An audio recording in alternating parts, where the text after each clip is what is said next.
think one of the biggest things I learned through all those years of singleness, holding on and waiting for a promise, is that God is the master of timing. I felt ready at different seasons of those years of waiting, but it wasn't the right timing in His perspective. I didn't get it, and I was frustrated. I trusted Him, but I kind of didn't, because I trusted that He was going to do it. I didn't trust His timing.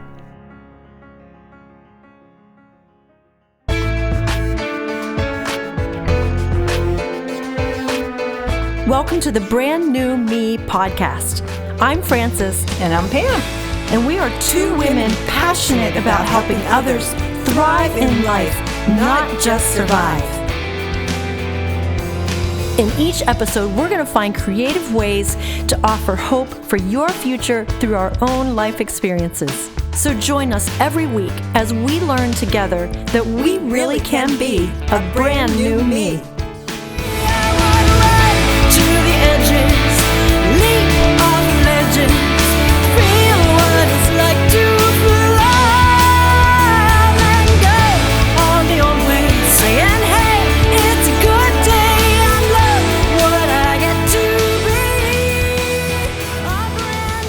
Hi everyone, welcome to episode number 9. We are excited today to have the other side of the love story that you heard last week from Sharon Spirk. That was episode number 8, so if you have a moment, go back and listen to that. Maybe before you listen to today, you'll want to hear that. It was a precious story of love and forgiveness. And today, we're going to meet Tim and get to hear, like I said, the other side of that love story. Tim waited 49 years before he married Sharon, and so we're going to get to hear what that was like, what God was doing in his life and his heart during that time. So let's join in on that conversation.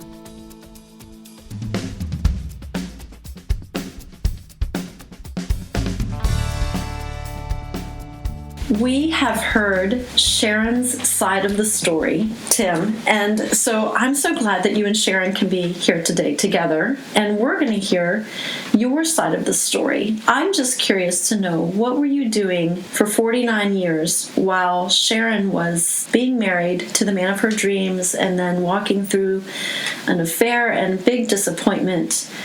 Tell us about your life until you met Sharon. Well, thanks for having me here today. Yeah, what was I doing for 49 years? That's a loaded question. You know, I always believed, even in my teen years, I had a strong sense of family. My family wasn't super strong growing up. We had great moments, but we had some really, really challenging times. But I had in my heart a longing for a family of my own, which what kind of teenager sits around and just thinks about that? I didn't pine over it, but I thought a lot about that and began just praying for my wife to be someday. I remember specifically this one day, I graduated from college and I was the worship leader at my church, and I remember we had this prayer week where everybody got together morning, noon, and night just to gather together as a church and pray. And I was in there, and the pastor was like, hey, let's just pray into the things that you really want to see God do in your life. And I said, Lord, where is my wife? Now, mind you, I'm only 2 years out of college, so I'm probably about 24 at the time. Like, Lord, where is my wife? And I really felt so strongly that he spoke to me and said, there are ways that I want to heal you and things I want to do in you. And when that's done, I'll bring her. So my attitude was like, have at it. Let's do it. Let's get this stuff over with. So I just began to pray into some things. He began to show me some things, and I began to get healed. And so 6 months later, I'm like, I'm done. I'm healed. We're good. Where is she? I had no idea the long road that was going to be ahead for me as I awaited my opportunity to not meet Sharon, because believe it or not, we actually knew each other from when I was in junior high. But till we actually got together, it was a couple decades. Would you be willing to share any of those things, maybe one of those things that God needed to work through in you? My dad was a really good man. He was a really good man, had a really good heart, but he, as all of us do, he had things to work through. And I tended to be more like my dad, and he was very closed, wouldn't talk about his feelings, wouldn't show emotions, was like a closed book. He just wouldn't speak up or open up at all. And I was very much like that. I had a hard time admitting I was ever wrong. And my sister came to my house one day in the midst of this season of praying, and she said, we were talking about something, and I clearly was not admitting I was wrong when I really was. And she goes, you know what? You're just like Dad. You never admit you have a problem, and you never admit you're wrong. And I was so mad. And I said, you're so wrong. And I caught myself in that moment. I was like, the truth is she's right. And I need to deal with this. And to this day, I told my sister about a year ago, I said, you were a part of a huge pivotal change in my life of getting me back on track and getting healed. So I just began just going through a process of getting some help and reading books and trying to find ways to open up my heart. Thanks for sharing that. So you said you knew Sharon. Tell us a little bit more about how you guys came to reconnect. Well, we had known each other in school, but then we also met because her ex-husband, we were colleagues, we were both worship leaders. And so we were constantly spending time together, him and I. So I knew him. So I knew of Sharon, but we didn't know each other well. But we reconnected at Target, one of our favorite places to shop. We ran into each other there one day and just began to just talk. It was at Christmas time. We were both Christmas shopping. We just began talking, and I walked away from that and said, wow, she looks great. She doesn't look the way I remember. Now, I wasn't noticing her because she was my friend's wife at the time. Sure. But I walked away going, wow, and just even the connection that I felt in that moment. And something inside of me just leapt. And I knew there was something different about that contact. So every time I went to Target after that, I looked for her for several years, it was, until we actually got together. Every time I would go to Target, I would look for her.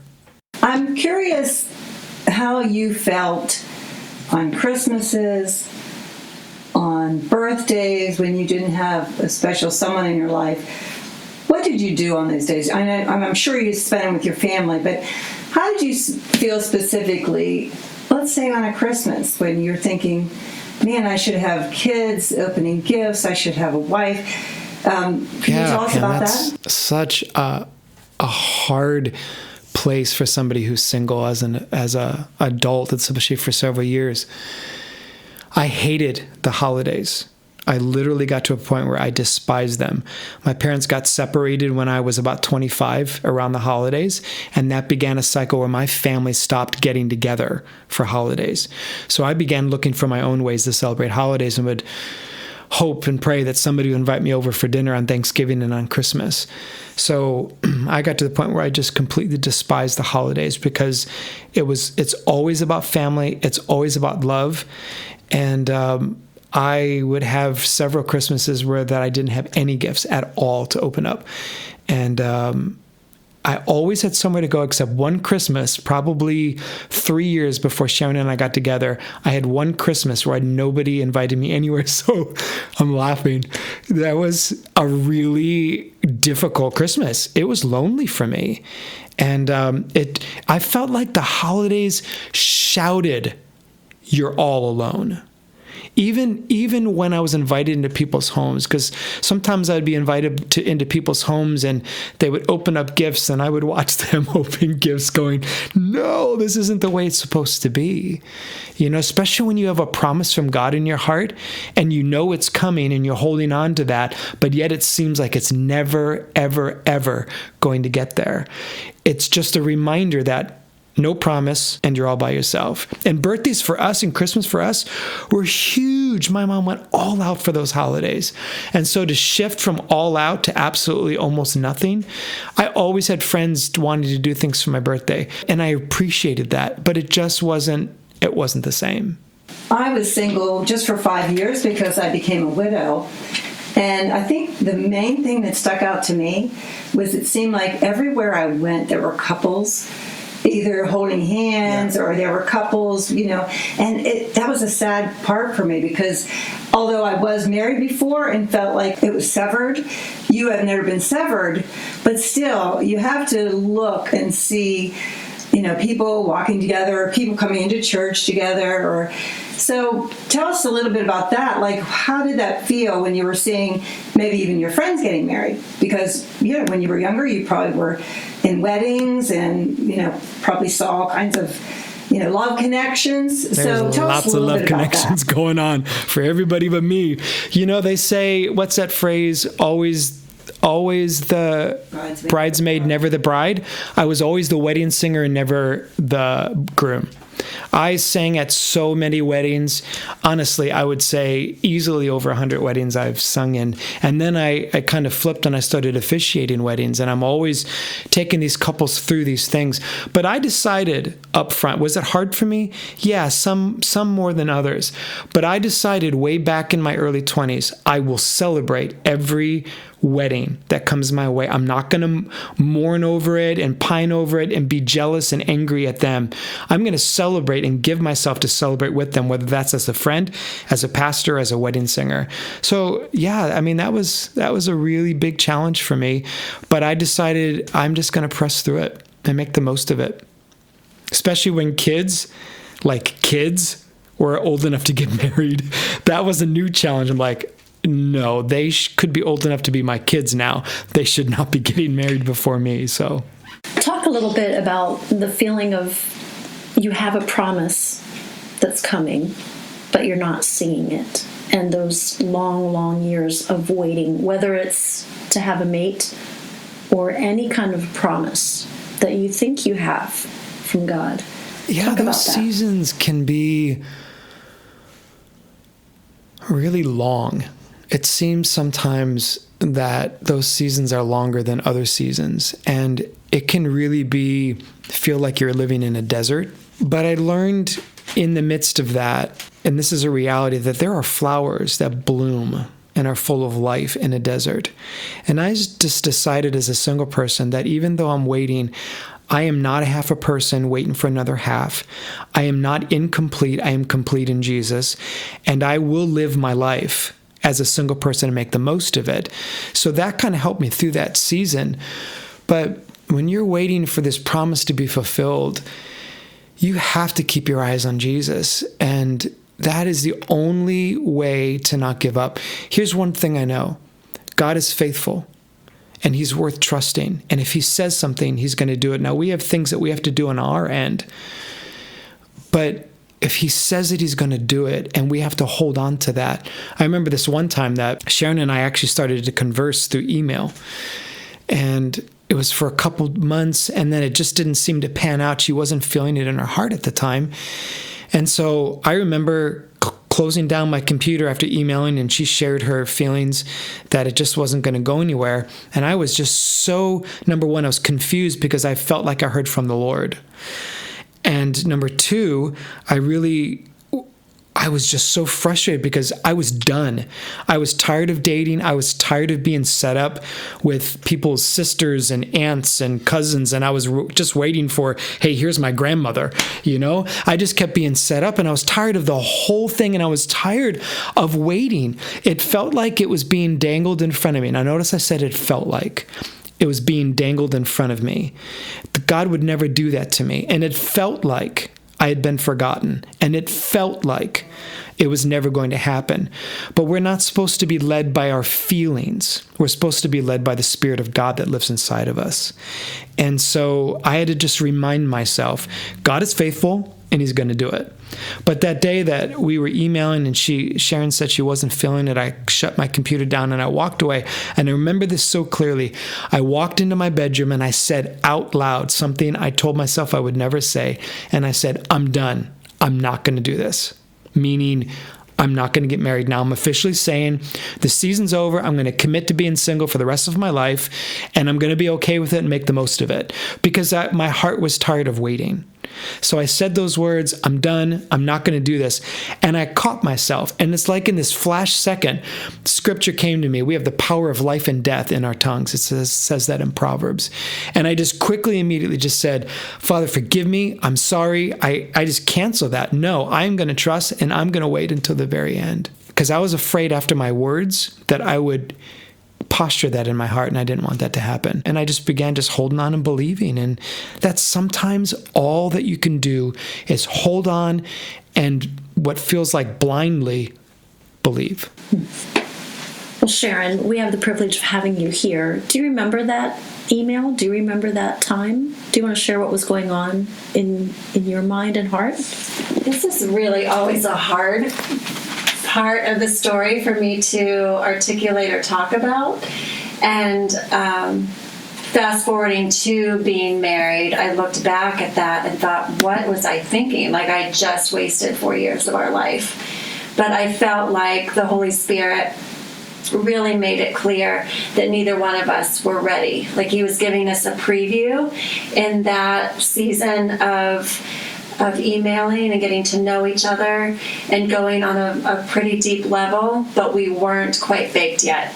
We still had a lot of healing to do, which I think Tim, will get to explain a little bit later. So that just brought a lot of peace to my heart. I knew in those 3 or 4 years after I wrote that email that God did so much more in my life in terms of healing, and knowing his story, that he was really going through more of a process of healing as well. And it really was the perfect timing. But it didn't make sense at the time, because everything made sense about us. I just didn't have a peace. I really didn't have a peace at that time. So did you actually decide to break off for a while? We did. We didn't really connect much after that, except a couple random texts. Oh, Sharon has a stepson named Tim. Let me preface this and say the 4 years between that email and when we started dating that led to marriage in 2014, I couldn't get her out of my heart, and I couldn't get her out of my head. I tried as hard as I knew how to shake her, and I couldn't shake her.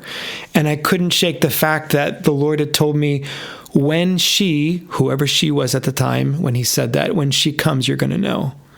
And every girl that I'd gone out with, I kept going, is this her? Is this her? I don't know. And when we started connecting through email 4 years prior, I just knew. And I just couldn't shake her for 4 years. I lived with this haunting me, and I didn't know what to do with it. And I just didn't know how to move past it. So, boy, now I'm emotional. We just went our separate ways, and it was probably, was it a year or so later? I don't remember. I get this random text. Hey, the kids and I are getting together with everybody to celebrate one of their birthdays. You want to come? And I look at this email and I'm like, oh my gosh, she's asking me to come to a birthday party. Whoa, wow, the door just opened up. Okay, wait a second, that's really random. Why would she be inviting me out of nowhere? We haven't talked in over a year, and she wants me to come to a birthday party and meet her children that I've never met before? So I texted back, hi Sharon, hey, this is Tim Spirk. Did you mean to send that to me? In all hopes that she would say, oh yeah, I totally meant that. She goes, oh no, that was meant for my stepson Tim. But then it happened like a year or so later. Same thing. Hey, we're all getting together this weekend. Really hope that you can come out. I was smart by then. I was like, this is Tim Spirk again. She's like, I am so sorry. What is my problem? And so it was something that now we really joke about. But then I was like, you're dangling me out there. But other than that, it was quiet for 4 years. So how did it come to be then that you reconnected? Well, a friend of mine had sent me a 1-month subscription for my birthday to an online dating site. I wanted to have a relationship out of a natural connection, not out of choosing somebody online and sending them an email and a smiley face. Hi, I like you. Do you like me? Circle 1, yes, no. Yeah. And I signed up and wrote a full profile on my heart and my love for Jesus, no smoking, and the whole gamut of what you do. But because I'm a pastor on staff, I was afraid they were going to send women in my church to me. So I didn't put a picture right away. Part of it was because I didn't know how to. And the other one was because I went in under a false name, under the name John. I got a plethora of all these people. And so my friends called me up who gave me the subscription, like, hey, we would love to see some, how's it going? And I was like, well, I got some good ones, but boy, I got some really funny ones too. So they're like, hey, well, why don't you come on over to the house and show us? So we brought it up online and we're going through and there was like 2 that I was interested in. And they had also sent me Sharon's profile. So there was two I was interested in, and one, Sharon's was not, although when I read Sharon's profile, it was everything I wanted. And I didn't want to be in this place where I was dating my friend's former wife and have him showing up every other weekend to get the kids. I wanted to stay away from that. It was awkward. So people actually tried to match us up and through the years, and I was adamant about absolutely not. So anyway, so we're going through it and we're chuckling about some of them and going, oh yeah, that one's good, that one's good. And Sharon's picture came up and I went right past it. And they go, whoa, wait a second, she was cute. And I was like, no, that's okay. And they go back and I go, no. They go, why? And I go, because I know her. And they go, you know her? Go back to that profile. So I went back to the profile. They were like, dude, she's really pretty. And they read her profile and they said, this is perfect. And I said, no way. And they're like, why? And I said, I told them everything about her husband, blah, blah, her ex-husband, and blah, blah, blah. And so they're like, you just need to get over that. And they were very animately serious. They said, you need to get over that. Don't let a good person slip through your fingers.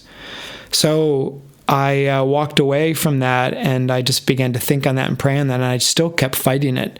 It felt awkward because you knew both of them. Yes. Okay. It wasn't that she was married or before. No. It was the fact that they were both friends. If I didn't know her ex-husband, I would have been fine with it. I knew her to a little extent. I knew she was solid, knew she loved Jesus, and but I was not interested because of her ex-husband and how awkward that would be for the rest of our lives. When people would say, hey, at this time, because we had already corresponded and I couldn't get her out of my heart, they would say, hey, I just had this dream and I really felt like the Lord was saying there might be a possibility. Do you know this Sharon? And I was like, oh yeah, I know her. And they're like, oh, you guys should get together. So, oh no, she had her chance. She's not interested. She made her choice. It's done. You need to move past it just like I did, is what I would say to people. But down in my heart, I would walk away and go, I only wish that would happen. Every girl I compared to Sharon for that 4-year span, and nobody measured to her caliber. That being said, Tim, we were in the same church, and I remember somebody being the most eligible bachelor in our church, and that was you. I hated that title more than you'll ever. And that you had a lot of women who were in love with you. Well, first and foremost, I always honored the individual because they're worth that. And I always respected them and honored them. I had so many matchmakers that they felt like, hey, this girl over here, the Lord told me you're going to marry her. So I had it that way. And I had it from some women that really felt like I was the one for them. I just tried my best to the girls that came to me directly. I tried my best to lovingly honor them, but tell them straight up, this is not the Lord. Every godly man wants a godly woman, and every godly woman wants a godly man. And you see that in someone. And it's hard when you're a pastor of a church our size that people see you from a distance and they don't get to know you, and they fall in love with the person they see on the platform, not knowing that the person gets up in the morning and they're grouchy, or they have a colic, or they don't walk around the house singing and playing the keyboard every single day 24/7 or praying all the time. And you know that they have this persona of who you are, and that's what they fall in love with instead of the real you. And I knew that because I had some of those kinds of crushes on people when I was younger too. So I get that and I understand that. So I had many good friends in the church that would come up and rescue me if one of those women was coming to talk to me. And some of them were more of a challenge to deal with than others. So I'll just leave it at that. Okay, so bring us further along in the story, Tim, to where things did change and you began to reconnect again. I actually got to a point where I felt like I was over Sharon. And I felt like she became a distant thing in my heart and my mind than a prominent. And that felt good, but sad to me, but good. I was like, okay, I'm moving forward. This is done. This is over. Because I had contacted her once to see if she was interested in that 3 or 4 year period, and she was not. She was still in the same place.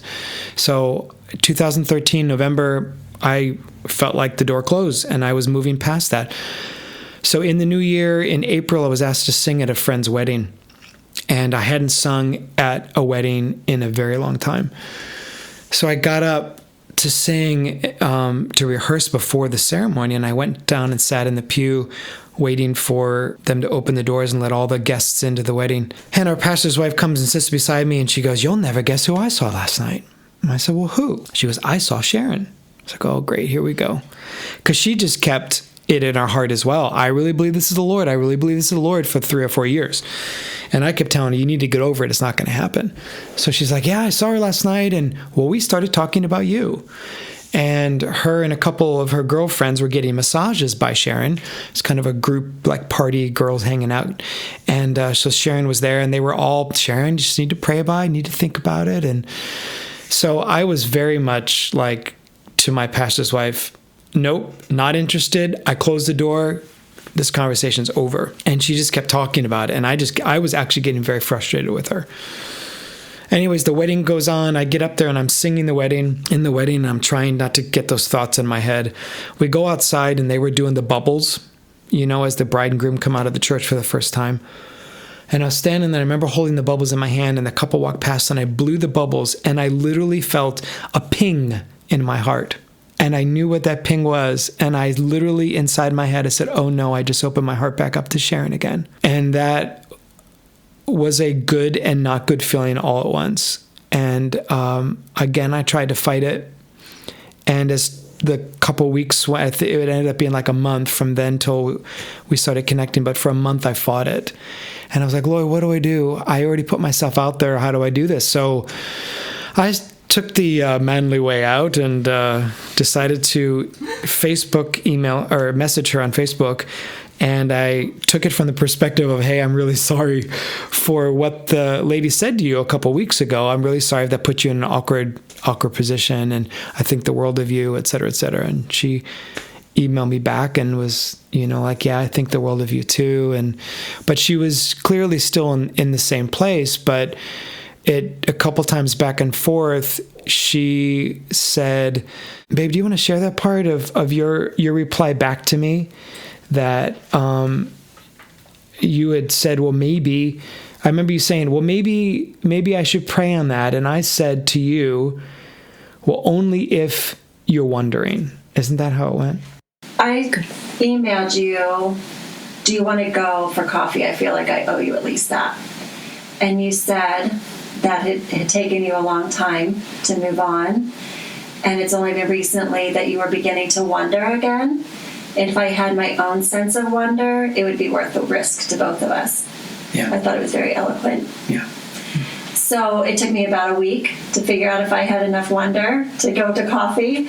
And my friends were like, "Oh my word, Sharon, go to coffee with him." I didn't want her to do it if she needed to or felt like it was the thing to do, but I wanted to know that she wanted to have coffee with me for her.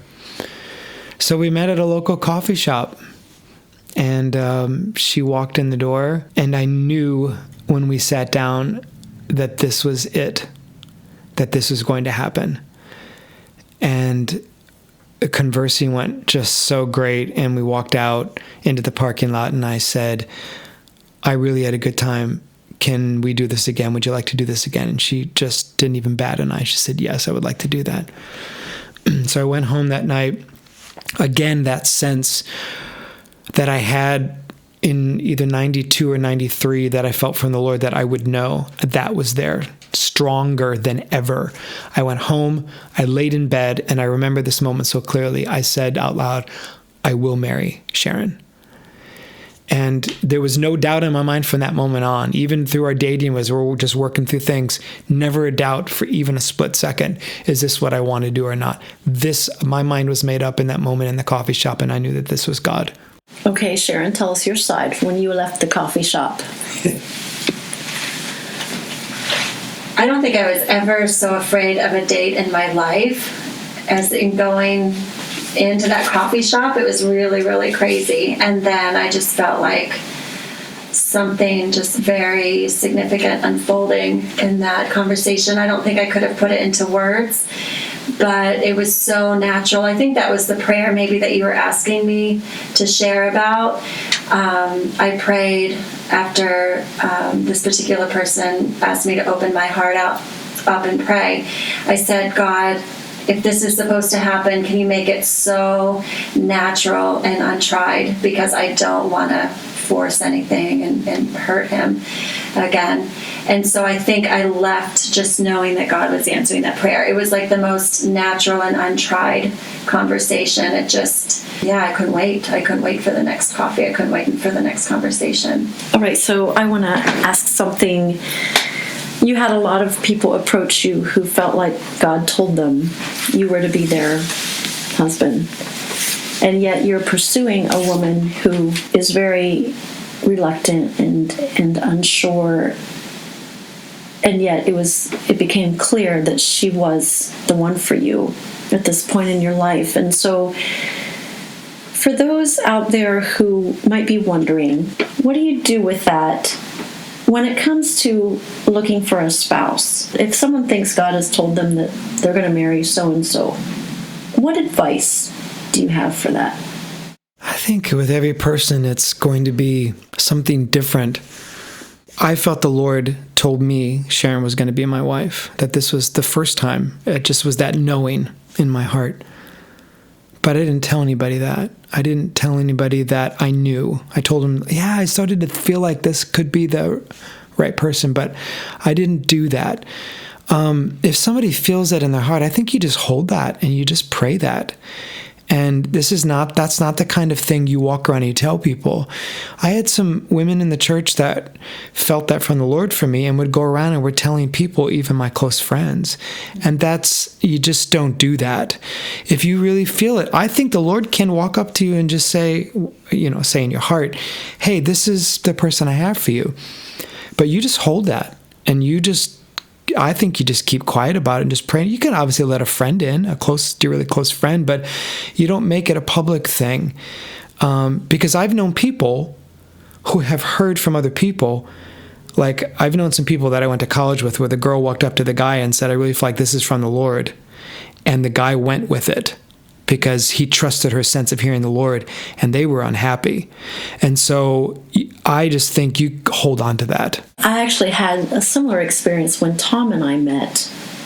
I knew he was going to be my husband before I even moved to Florida.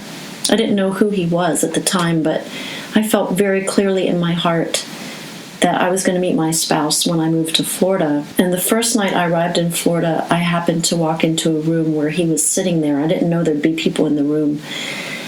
And I just felt clear as day. The Lord pointed him out and said, he's going to be your husband. Mm-hmm. I'm like, I don't even know the man. That's so cool. But I didn't tell anybody either. And we dated for a while and broke up, and I had the same kind of feelings of, I'm sure he's the one. What's happening here? And then later when we got back together and actually were married, or soon to be married, I can't remember, my boss at the ministry that I moved to Florida to work in said, you moved here to meet your husband, didn't you? And I said, yeah, I did. But up until then, I had not told a soul.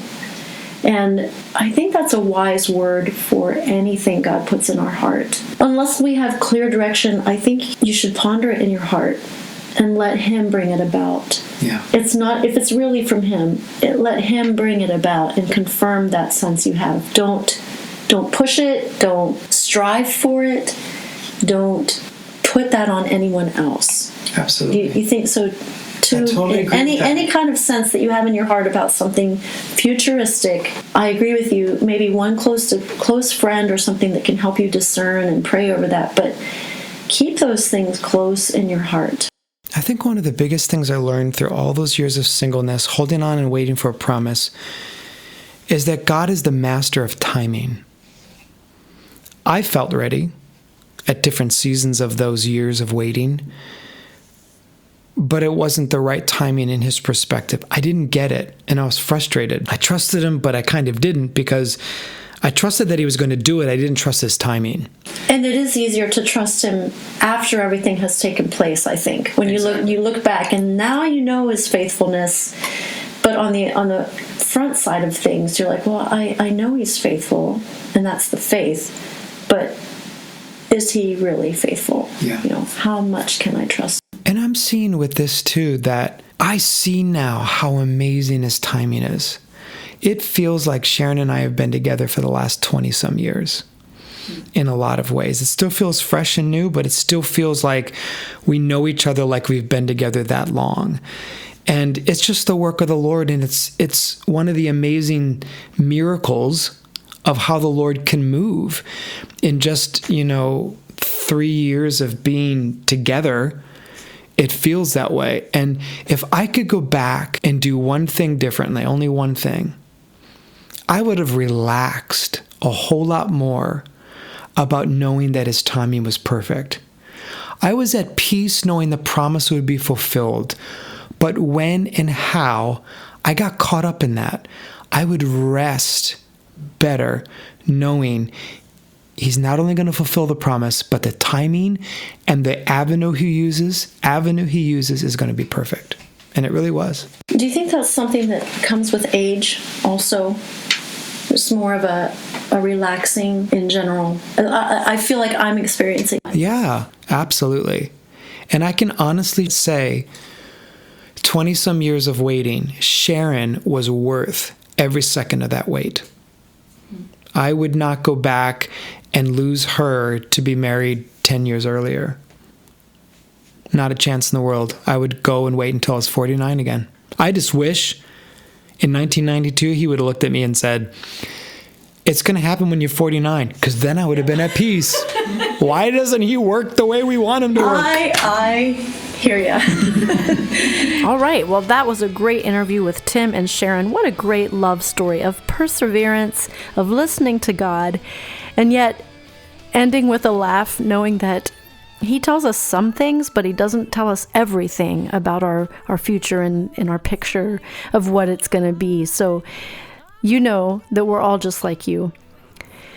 All right, so join us next week. We're going to hear from Tim and Sharon just a little bit more. Tim is going to talk about what it was like to become a stepdad and have a relationship with Sharon's ex-husband.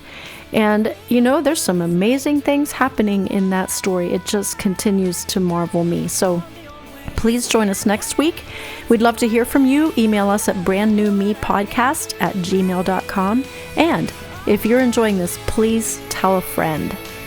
Thanks. Have a great week. We'll talk to you next week.